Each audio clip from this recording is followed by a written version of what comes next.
Bom, mais uma vez eu vou dizer uma coisa que eu já disse várias vezes aqui, então eu peço desculpas pelo barulho. A gente que mora em periferia tá acostumado a viver com o barulho da vizinhança, né? Então se tiver aparecendo no vídeo eu já peço desculpas o barulho. E é isso, vamos lá, roda a vinheta.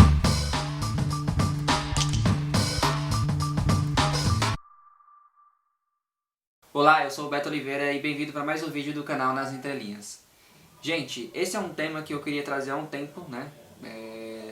Sei que eu falo isso com todos os vídeos, né? Mas eu acho que todos os temas que eu trago aqui, de certa forma, são importantes, né? Mas assim, eu já falei aqui indiretamente e diretamente do assunto.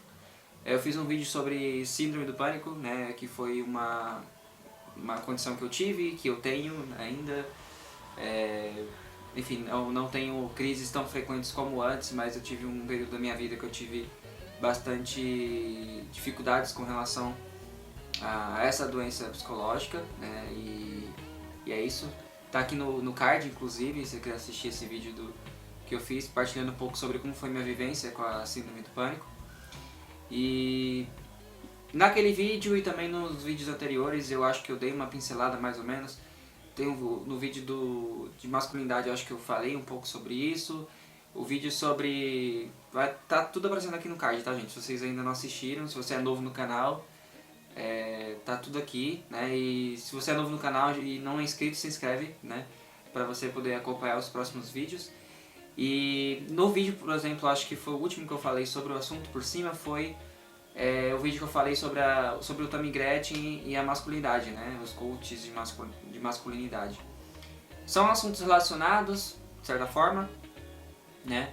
Mas o interessante aqui a situação tá cada dia mais, nesse quesito de saúde mental, ela está cada dia mais preocupante e mais delicada, né? Então é importante a gente falar sobre esse assunto, porque em períodos de pandemia, em períodos de EAD, como eu estou passando e outros amigos de universidade que devem estar me assistindo, a gente está tendo muitas dificuldades, tem tido muitas dificuldades com relação à nossa saúde mental e toda essa coisa que a gente tem vivido hoje também, com a dificuldade também de encontrar pessoas, de ver pessoas, de ver familiares que não vê faz tempo, enfim, né, a gente está encontrando muitas dificuldades para viver a nossa vida como deveria ser, né, normalmente. Isso afeta muito a gente, né, afeta demais, e às vezes a gente não percebe a importância de se dar atenção para isso, né.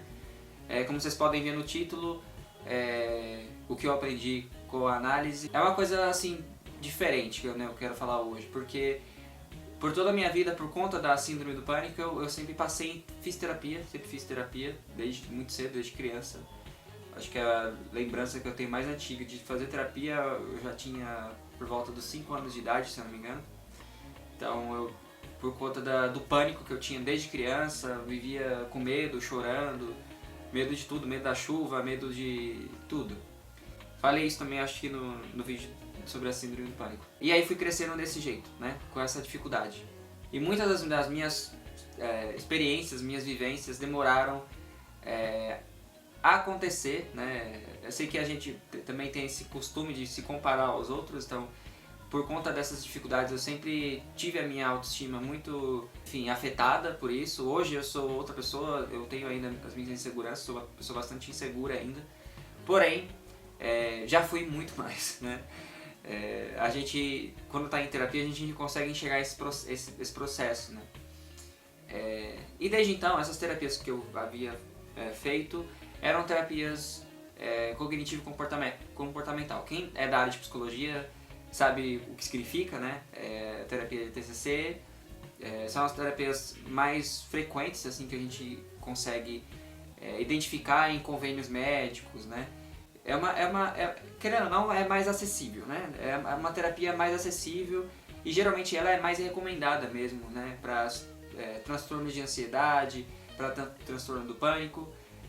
Existem muitas recomendações, enfim, se vocês forem dar uma olhada, tem muita pesquisa, estatística científica sobre a eficácia dessas terapias com esses transtornos de ansiedade. E aí eu não tô aqui também porque, enfim, não é da minha área, não é meu lugar de fala. Existe uma treta muito grande ali, um conflito muito grande com relação à terapia psicanalítica e a terapia, psicoterapia, né, de outras vertentes. Nesse caso, eu achei interessante, né, hoje eu faço análise, né, é uma psicoterapia com abordagem psicanalítica. Então, a terapia que eu faço hoje ela tem uma roupagem diferente, né? Ela é uma psicoterapia, né, como outra qualquer, só que ela tem uma abordagem psicanalítica, ou seja, ela vai usar termos da psicanálise, termos que Freud propôs, que outros psicanalistas proporam, para encarar aqueles temas, né, que eu tenho levado para a terapia. Curiosamente, né, eu percebi agora a minha experiência particular, né? Nas terapias cognitivas eu tinha bastante proveito, né? Eu não estou também aqui desmerecendo as terapias cognitivo-comportamental, que elas também são importantes, ela tem um jeito bem eficaz, né, em alguns casos. Porém a minha reincidência de crises era muito grande. Sempre fiz essas terapias, né, de TCC, e geralmente eu continuava tendo essas crises, né?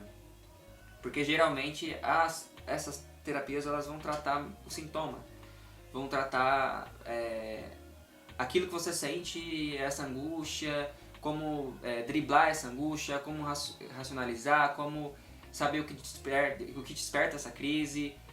Tinha uma pergunta que era muito feita pra mim na época, que era: qual é a prova, né, que o que você está pensando vai acontecer? Por exemplo, eu achava que eu ia ter um ataque cardíaco, eu pensava, eu era convidado a pensar, né, pela terapeuta, o que me prova que eu vou ter um ataque cardíaco? Porque é uma coisa curiosa, quando a gente tem esses transtornos, né, as pessoas geralmente que estão ao nosso redor, elas não conseguem compreender que esses sintomas, apesar de eles terem origem psicológica, eles são reais, a gente sente no corpo, a gente sente o coração disparar, a gente sente tremedeira, formigamento, tudo.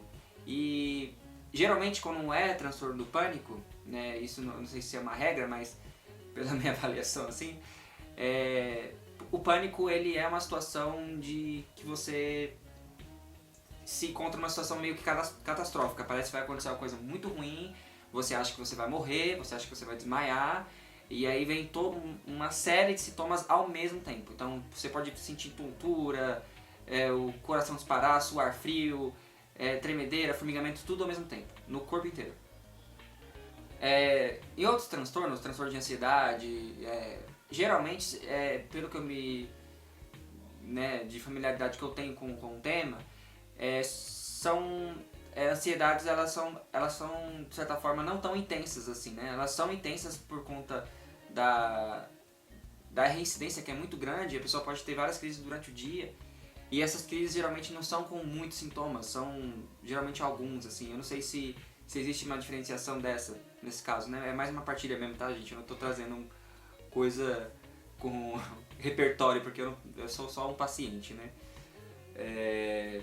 Então hoje fazendo análise, já meio que me perdi um pouco, mas hoje fazendo análise eu consigo perceber umas coisas, né? Como eu falei, na TCC e outras terapias, né, a gente consegue perceber que é mais um tratamento ali em cima do sintoma, né? Encontrar variadas formas para você enfrentar esse sintoma, driblar esses sintomas. Então eu passei por diversos exercícios que a terapeuta passava, então tipo, fazer um diário para anotar o que eu estou assistindo, fazer exercício de respiração, fazer um exercício de contagem, né, para você desfocar da crise, desfocar das sensações do seu corpo e tudo mais. Como eu falei, para muita gente isso funciona, tá, gente? Para muita gente isso funciona. Funcionou para mim por um bom tempo. Mas eu comecei a pensar na análise, na psicanálise, porque ela tem uma proposta diferente, né? Ela vai tratar o sintoma, vai. Porém, vai tratar o sintoma de uma forma diferente, vai tratar a raiz do problema, vai tentar identificar ali o que no seu passado, enfim, em algum momento da sua vida, algum trauma que você teve, alguma coisa possa ter desencadeado essa angústia que você sente. Então, a psicanálise ela tem uma abordagem mais profunda nesse quesito, né? vai tentar identificar o porquê dessas reincidências, né? Para a psicanálise, todas essas reincidências, essas outras crises que você vai tendo durante a sua vida, elas são desencadeadas por um gatilho, por uma situação que a nossa cabeça, o nosso inconsciente relaciona com o que aconteceu no passado, né? Se assemelha, a situação se assemelha, então você vai sentir a mesma angústia que você sentiu na primeira vez, né? naquela situação traumática que você teve na sua vida. Então é muito interessante, né? Como que a psicanálise tem uma abordagem diferente. A psicanálise, né? Ela tem a crença, né? O estudo sobre as instâncias psíquicas, né? Que é sobre o consciente e o inconsciente, né? Tem coisas na nossa vida, né? Segundo a psicanálise, que elas são conscientes, ou seja, a gente está fazendo aquela ação de forma consciente, a gente está direcionando a nossa intenção, direcionando o nosso sentimento para aquela situação de forma consciente. E tem situações que a gente não está agindo conscientemente, a gente está agindo de forma inconsciente, ou seja, tem situações que a gente vai sentir uma angústia, uma outra coisa, que às vezes a gente não sabe de onde vem, às vezes a gente não sabe de onde é. E por que a gente não sabe? Porque o inconsciente tem uma tendência a recalcar, né? O que significa recalcar? Reprimir algumas coisas que foram traumáticas pra gente. Gente, se alguém aqui da psicologia estiver assistindo, pode me corrigir, tá? Fica à vontade, porque não é minha área. Eu tô só dizendo um pouco da minha experiência, do que eu aprendi durante essa minha trajetória com terapias. E na faculdade eu também cheguei a dar uma lida na interpretação dos sonhos de Freud, então tem umas coisas ainda frescas na memória, mas um pouco o que eu queria falar é isso. Eu percebi durante a minha vida que essas crises que eu tinha de pânico eram reincidências de alguma coisa do passado, alguma coisa ali que ocorreu, que de alguma forma eu fui repetindo esse comportamento de ter crise, né? E aí, curiosamente, essa minha psicoterapia com abordagem psicanalítica tem dado muitos frutos, inclusive. Fico muito feliz com isso, porque mesmo em período de pandemia que está todo mundo surtando de ansiedade, eu tenho tido poucas crises, eu tenho tido mais crises de ansiedade mesmo, não estou tendo crises de pânico mais, eu estou tendo umas crises mesmo de ansiedade mais leves, né? Não estou sentindo tanta angústia. Geralmente eu consigo já identificar na hora por que eu me senti daquele jeito, né? Consigo perceber o gatilho. E aí isso é muito interessante, que é quando você já está no processo terapêutico há um tempo e você já consegue aceitar algumas coisas, né? Aceitar algumas sugestões que você vem tendo durante a terapia. Porque assim, uma coisa agora que eu vou falar o que eu aprendi, né? E é uma coisa que eu digo pra vocês. Se você nunca fez terapia, se você está passando por um momento de muita ansiedade, faça, tá? Mas uma coisa que eu vou dizer é a seguinte: é difícil, vão ter alguns momentos muito difíceis. Então vai ter momentos que você vai ter muita dificuldade em elaborar algumas coisas, né? Então para você conseguir superar esse problema psíquico, a gente precisa exercitar a nossa reflexão no dia a dia. Porque geralmente as terapias elas acontecem, tá? Geralmente, não é regra. Às vezes você pode ter um quadro mais delicado e você faz mais terapias por semana. Mas geralmente uma vez por semana é o comum, né?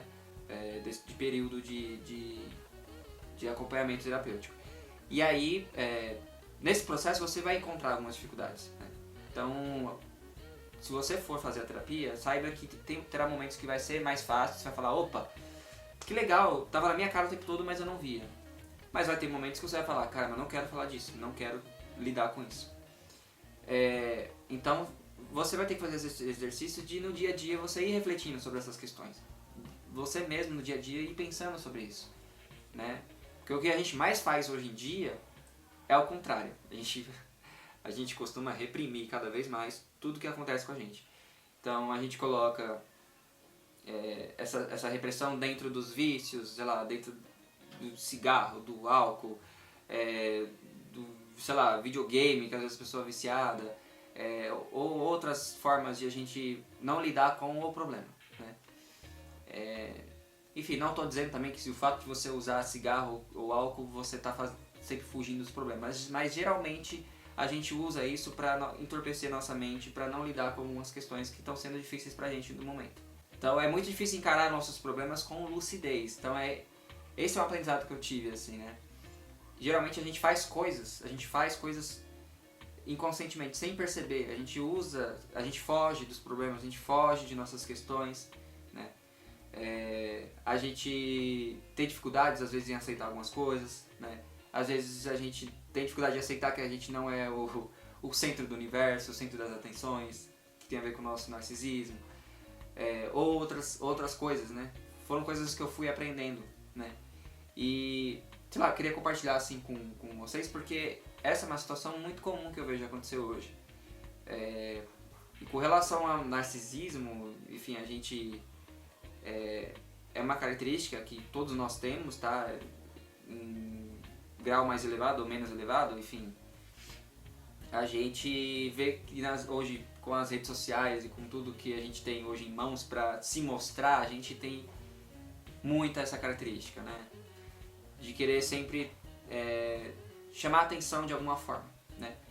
Isso é normal em alguns casos, mas em graus elevados pode trazer alguns transtornos, né? Tudo na nossa vida a gente precisa ter um equilíbrio, de saber como lidar, porque às vezes o maior problema nesses quesitos emocionais, claro que o nosso sofrimento ele é legítimo, tá, gente? Não estou dizendo que não. Nosso sofrimento é muito legítimo, ele é uma coisa essencial que a gente tem que lidar, porque a vida é isso, a gente lida com coisas que fazem a gente sofrer. Mas a gente também afeta outras pessoas ao nosso redor. Então, a partir do momento que você está em um momento de fragilidade emocional e psíquica, você precisa avaliar ali a situação, né? Como você está lidando com isso e como que as pessoas ao seu redor estão lidando com isso. Porque às vezes a gente despeja muitas coisas nos nossos amigos, na nossa família, a gente tem muita dificuldade às vezes em aceitar uma opinião contrária de um amigo, de um familiar. Eu sei que muitas vezes a gente vai pensar, mas a pessoa não entende o meu ponto. Mas às vezes a gente se pega nessa posição de sempre achar que a gente precisa sempre dar atenção de todo mundo. Você precisa exatamente mais pensar sobre você, né? Da que forma você se relaciona com as pessoas. E é isso, um pouco do que eu aprendi, assim, sabe? Porque é muito interessante esse amadurecimento que a gente vai tendo durante a terapia, porque é uma coisa não linear, né? Enfim, ela é uma coisa bem...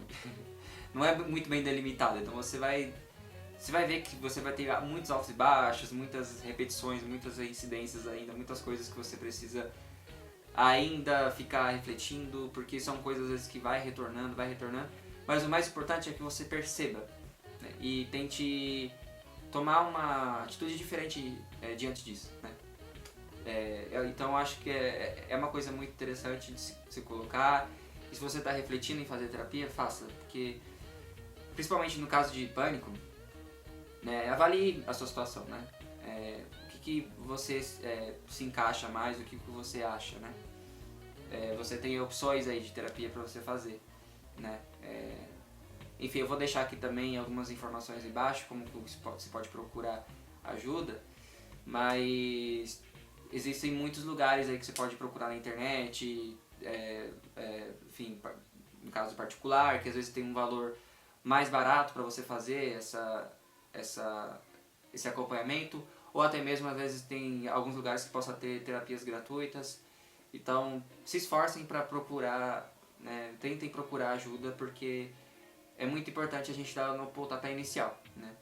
Principalmente nesse momento de pandemia, que a gente tem tido muitas perdas, muitas dificuldades no dia a dia, enfim, eu também passei por um processo de luto recentemente, de perda, então são situações que a gente precisa de alguma forma se fortalecer com um amigo, com uma pessoa que você ama, mas nunca descarte a terapia, porque amigo e familiar não é terapia, não é uma pessoa profissional capacitada para ficar analisando essas questões. A pessoa também não tem essa obrigação de estar o tempo inteiro disponível para você ficar jogando coisas na pessoa. Então a terapia é para isso mesmo, é para você lidar diretamente com essas questões, né?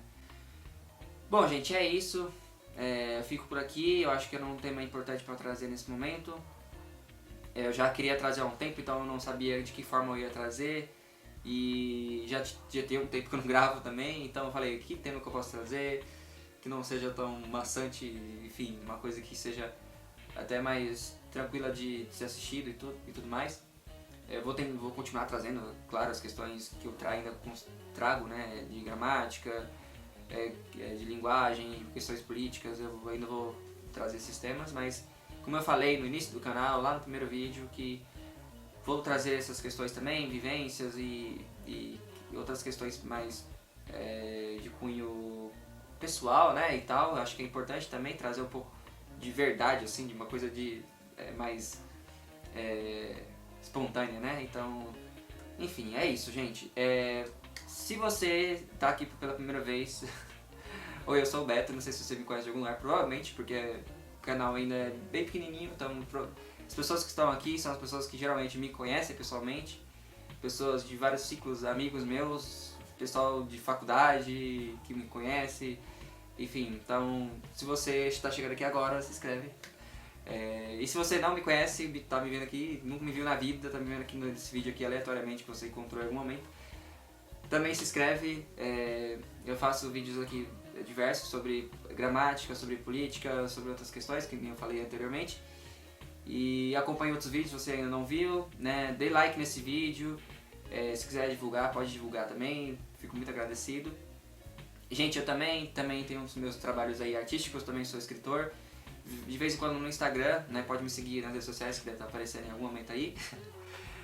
De vez em quando no Instagram também posto alguns poemas, algumas coisas, então me acompanhe também pra ler o que eu escrevo, né? Se você tiver interesse. E também, outra coisa, também faço revisão de textos. Se você tem algum trabalho acadêmico, artístico, enfim, e precisa de uma revisão ortográfica, gramatical, pode entrar em contato comigo. No meu Instagram tem o meu e-mail, aqui embaixo a gente também tem o meu e-mail aqui na descrição. Então se você quiser mandar um e-mail solicitando algum serviço, pode me mandar, a gente conversa, faz um orçamento rapidinho. E é isso, gente, muito obrigado, tamo junto, até mais, fiquemos bem.